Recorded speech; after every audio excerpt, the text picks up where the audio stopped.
Good morning. देखो, सबका सैनिक संघर्ष कमेटी के नेतृत्व में हमारा ऐतिहासिक धरना जंतर मंतर पर लगे हैं।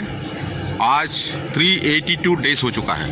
हमारा हवलदार विजय सर अपना बोर्ड लगा रहा है। आप देखो, जो विसंगति का भी सारे बैनर लगा चुका है। जंतर मंतर पर आज भी किसी को अंदर आने का परमिशन नहीं है।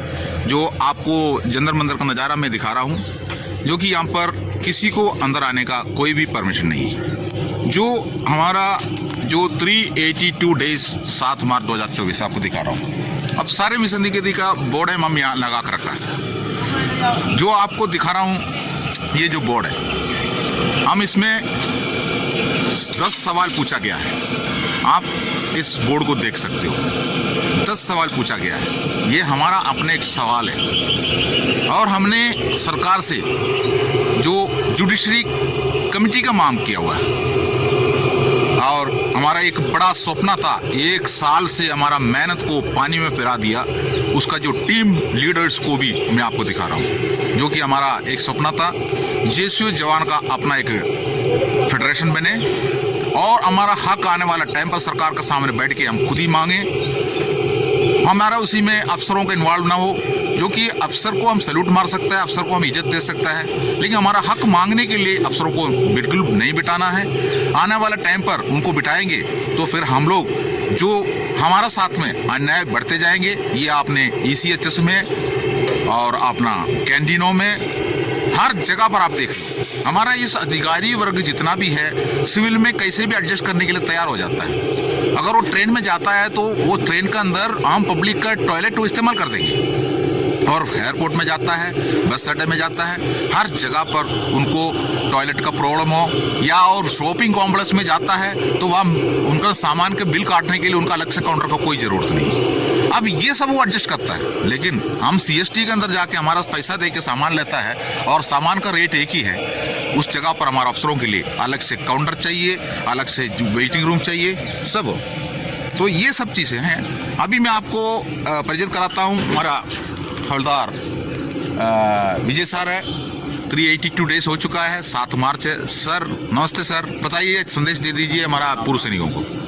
देखिए, जब शरीर एक तो डिसेबिलिटी अलग अलग थी। MSP का जो हमारा केस चल रहा था, 5 तारीख को हियरिंग की, बेंच बदल दी गई। देखिए, ये सब जो है हमारे भूतपूर्व सैनिकों का जितना विश्वास था वो थोड़ा क्षीण होता जा रहा। एक NFU का केस चल रहा था, उसके बारे में सरकार कुछ नहीं कहती और हमारी बेंच बदल दी जाती है और ये कहा जाता है कि ये रूटीन है। देखिए, सारे रूटीन जवानों और देशियों के साथ ही क्यों होते हैं।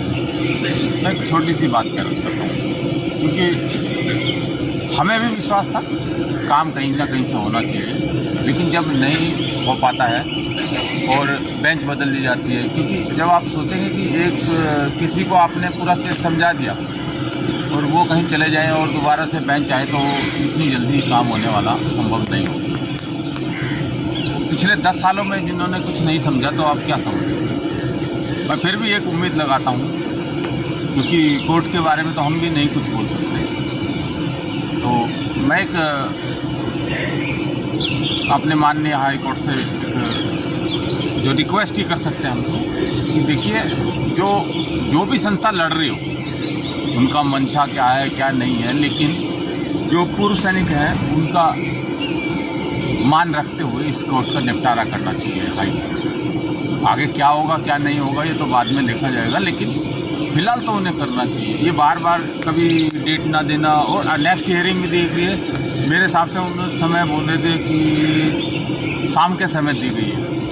शाम के समय आपको मालूम है कि क्या होता है, शाम के समय फिर कोई मीटिंग हो जाएगी, फिर वो डेट आगे चली जाएगी। तो पिछले 1 साल 13 दिन से तो हम भी यही देखते आ रहे हैं कि डेट आगे ही बढ़ती जा रही है। मेरा पूर्व सैनिकों से निवेदन है कि देखिए, समझिए, अभी भी समझिए, आप अगर अपनी विसंगतियों को आकर कहीं ना कहीं उठाना जरूरी है।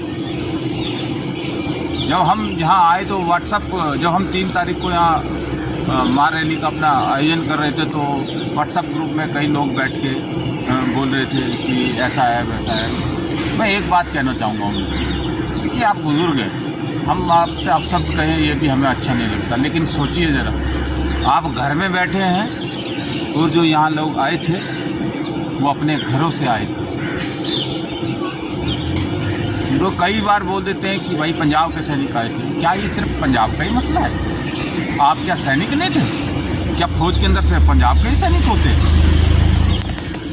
शर्म आनी चाहिए ऐसे लोगों को, शर्म आनी चाहिए कि अपने ही सैनिकों को, मतलब खुद तो एक पार्टी के पल्लू में चिपक के बैठ गए हैं और जो करना चाहते हैं उन्हें करने नहीं दे रहे हैं। तो मैं ऐसे पूर्व सैनिकों को कहना चाहूँगा, जो कर रहे हैं ना, कृपया उन्हें करने दें और शांति से करने दें। और लट पड़ेंगे तो हमारे पड़ेंगे, आपके नहीं पड़ेंगे, क्योंकि आप तो बाहर निकले ही नहीं हैं, आपको तो कुछ झेलना ही नहीं है। कोई गाली देगा तो हमको ही देगा ना, इधर आकर कोई लठ मारेगा, गोली मारेगा तो हमारे ही मारेगा, आपको कुछ नहीं होगा साहब। व्यर्थ की सहानुभूति दिखाना नहीं है हमारे साथ।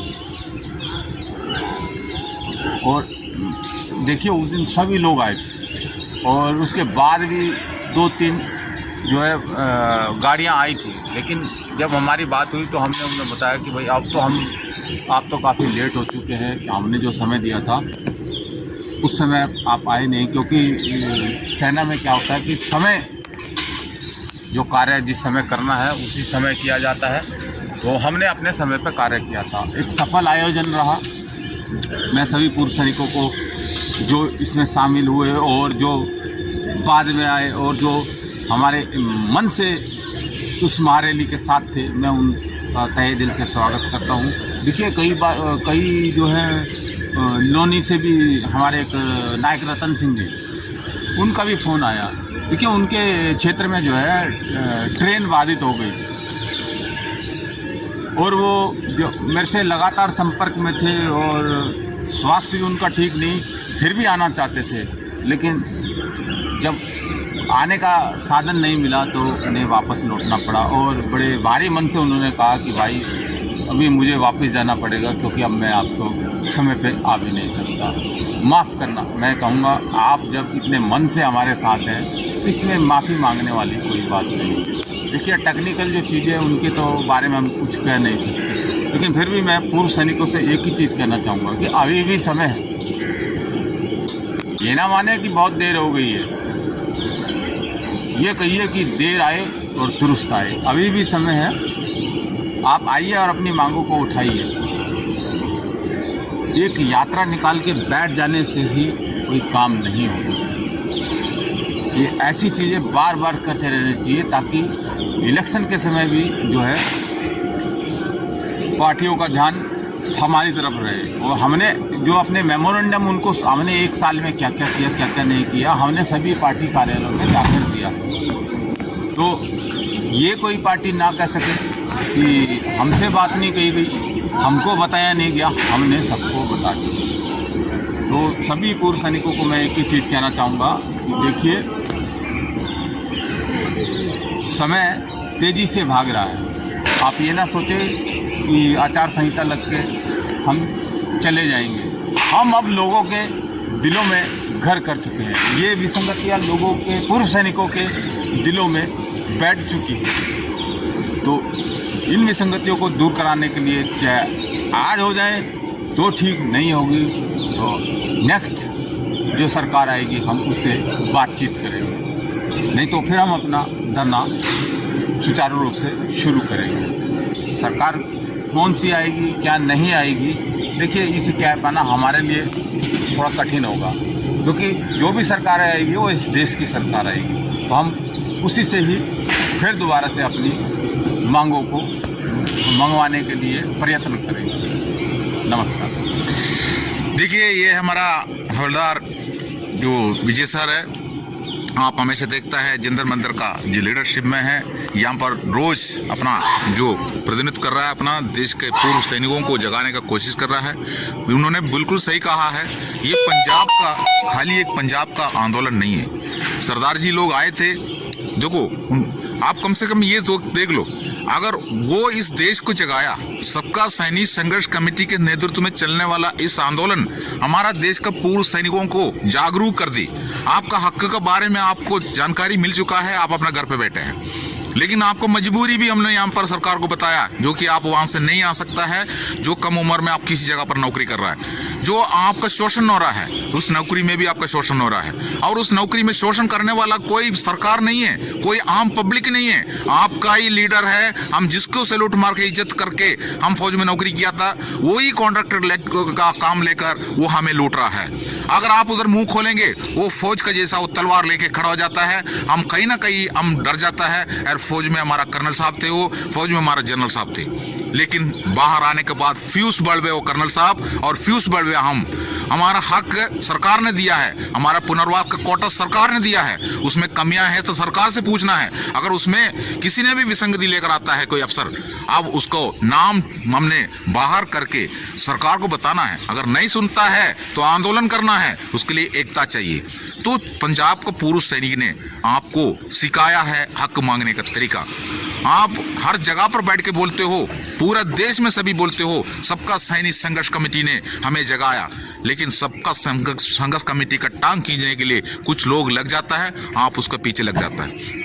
हमें एक सूचना मिला है, बहुत दुखी की बात है, मैं केरल का निवासी होते हुए भी, जो केरला से हमारा पास एक मैसेज कल आया था, जो कैंपेन चल रहा वहाँ पर कुछ पूर्व सैनिक, किसी भी दल का होगा, देशीय दल का होगा, अफसरों का दल का होगा, उन्होंने जो कैंटीन में आके बोलता है, जो जंतर मंतर में जो आंदोलन चला था, वो देखो पुलिस का साथ में खेल रहा है, और पुलिस के साथ में पहले जाकर बातचीत करता है, उसके बाद बैरियर को तोड़ता है, उसका फोटो बनाता है, और पुलिस के साथ में खेल के उन्होंने थाने में जाकर बैठ जाता है, उसके बाद शाम को रिहा होता है। देखिए, ये चूहा बिल्ली का खेल नहीं है, और दिल्ली पुलिस और जो पार्लियामेंट स्टेट पुलिस थाना और होम मिनिस्टर के नीचे रहता है, वो खेलने के लिए नहीं बैठा है। उनके पास 24 घंटा काम करने के लिए उनके पास इतना जिम्मेदारियां हैं, और देश का सारे जितना भी पुलिस स्टेशन है हर राज्यों का, उससे भी ज़्यादा पावर उनको दिया हुआ है। वो खेलने के लिए नहीं बैठा है। यहाँ पर कोई सिनेमा शूटिंग नहीं चल रहा है। आप लोगों का किसी ने बैठ के जो बोल देता है, जो कि बाथरूम का साइड पर आप लोग शाम को नहाते टाइम पर वहाँ पर आपको सारे मीटिंग, वहाँ पर सारे बातें आपको पता चलता है। उसी जैसा आप घरों में बैठ के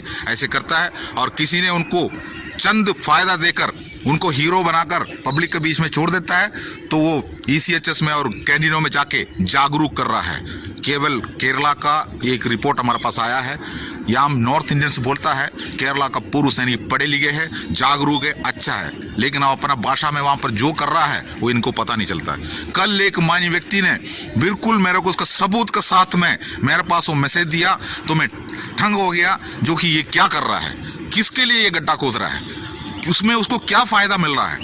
लेकिन हम उस मान्य व्यक्ति से फोन से बात किया, तो वो कह रहा है, जो बिल्कुल सही कह रहा सर, वहाँ पर जो भी पूर्व सैनिक जो जागरूक है, वहाँ का लोग जो बाहर निकलने की वजह से हमको कुछ मिलता है, हम जानता हूँ, लेकिन क्या करेंगे सर, मेरा बच्चे को तो हमारा साहब का मेहरबानी से वीज़ा दिया है, वो फॉरेन में काम कर रहा है, वो वीज़ा कैंसिल कर देगा तो बाहर आ जाएगा, इसलिए हमारा एक मजबूरी है सर।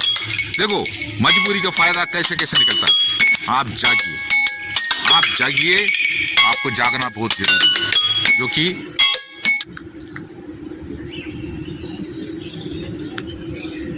इसके अंदर एक फ़ोन आ गया अभी, इसलिए मैं आपको ये कहना चाहता हूँ, आप जागिए, अपना हक मांगिए। अपना हक खुद मांगना है, दूसरे को ऊपर मत करो, दूसरे ऊपर भरोसा मत करो। हमें अपना सशक्त दिमाग है, फौज में मैं हमारे लिए दिया हुआ काम हमने खुद किया है, तो फिर हम क्यों डरना है। देखो, हमें फौज के अंदर ये करना है करके बोल दिया, हमें कुछ हिसाब नहीं पता है। मैं आपको बता रहा हूँ, एक क्लर्क से भी बड़ा काम हमने करके आया है। हमको हमारे एजुकेशन कुछ भी हो, कुछ जो हमें अगर काम दिया हमने करके दिखाया। हम सारे जो सेना के अंदर जो भी ऑडिट वगैरह होता है, सारे लेगा चौक हमने रखता है, हम उसके लिए सीखता है। हर एक आदमी का पद तजुर्बा दिमाग है, किसी ना किसी जगह पर काम करके आया हुआ है, लेकिन बाहर आने के बाद हक मांगने के लिए हम कहीं ना कहीं तरीका से हम अपने अफसरों के पीछे खड़ा हो जाता है। उनको जो फायदा है उनको आगे लेके जाएंगे, जिसको फायदा नहीं है वो चुपके से डर के बैठ जाएंगे। लेकिन पंजाब का पूर्व सैनिकों का आंदोलन नहीं है ये देश भर का समस्त पूर्व सैनिकों का आंदोलन है। आप अपना मोबाइल के अंदर देखिए, आपको मजबूरी हम समझ रहा हूँ, आप नहीं आ पा रहा है, लेकिन आप अपना जो कमेंट्स लिख दीजिए जंतर मंतर से। ये जो जितना भी ये बैनर आपको दिख रहा है ना, ये बैनर अगर हट जाएगा सारे बीमारी खत्म हो जाता है, हम कई बार बता चुका है। लेकिन बैनर हटाना है नहीं हटाना है तो हमारा ऊपर निर्भर है, आपको ऊपर निर्भर है। ठीक है, आप बताइए कमेंट्स करके। सर एक बात कहूँ, एक जी सर। एक बात बताना चाहता हूँ। देखिए किसी जो बहुत से बता रहे थे ना ये चूहा बिल्ली का खेल है, तो जैसे हमें डिटेन करके ले गए, ठीक उसके 1 घंटे बाद इधर ईवीएम के लिए जो किसी महिला मोर्चे ने जो है जंतर मंतर पे घुसने की कोशिश की थी, इधर धरना करने की कोशिश की थी, लेकिन उन्हें उस जंतर मंतर के बाहर ही अरेस्ट कर लिया गया। तो देखिए साहब, वो भी क्या चूहा बिल्ली का खेल खेल रहे थे। आप YouTube में देखेंगे ना जो बुद्धिजीवी बनते हैं अपने आप, बुद्धिजीवी होने से कोई फ़ायदा नहीं है साहब, कोई फ़ायदा नहीं है। ऐसा बुद्धिजीवी होने का क्या फ़ायदा जो अपने ही भाइयों का नुकसान करे। आपका तो भला हो रहा है, तो जो भाई नहीं कर पा रहे हैं, जो माता बहन इतनी सक्षम नहीं है, आप उनके लिए बुरा ही करते जा रहे हैं। तो मेरी बातों को ध्यान रखें। Okay sir, thank you sir, thank you. देखो आज 7 मार्च 2024, 382 डेज। जय हिंद।